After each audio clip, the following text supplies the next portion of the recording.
Bonjour à tous, on va s'intéresser à la correction du 15 et 17, page 321, qui reprend un petit peu des exercices de seconde avec la formule P de A union B égale P de A plus P de B moins P de A inter B, formule très importante à savoir. Donc, on va commencer par le début.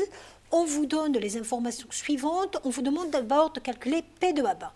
Donc, P de A bar, la formule, donc probabilité de l'événement contraire, c'est 1 moins P de A. Donc, ça fait bien 1 moins 0,4, ça fait bien 0,6. P de B bar nous permet d'avoir 1 moins P de B. Donc 1 moins P de B, 1 moins 0,55, c'est-à-dire 0,45. Ensuite, on vous demande P de A interbar. Pour cela, je vais donc utiliser la formule P de A union B égale P de A plus P de B moins P de A inter B. Sauf que ce que je veux, c'est P de A inter B. Donc, vu que c'est cette expression que je veux, en gros, je vais la faire passer à gauche. Ça va me donner donc P de A inter B égale. À droite, P de A n'a pas bougé, donc P de A, plus P de B n'a pas bougé, P de B. Et le P de A union B, je le fais passer à droite. Donc ça fait moins P de A union B.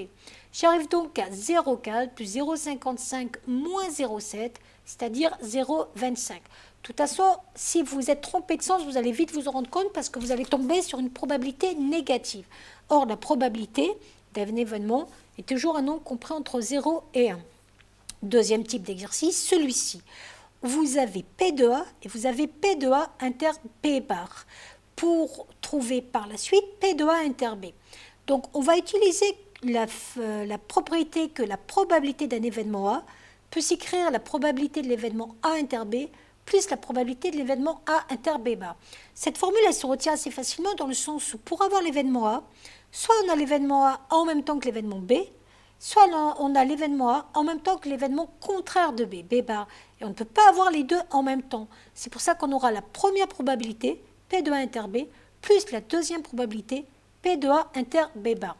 Ce que nous cherchons ici, c'est cette probabilité-là. Donc pour la trouver, on va l'isoler. Pour l'isoler, on la laisse en endroit aller. On va passer P de A inter B bar du côté de P de A. J'obtiens donc P de A inter B égale P de A moins P de A inter B bar. J'ai plus qu'à remplacer 0,8 moins 0,3, c'est-à-dire 0,5. Voilà.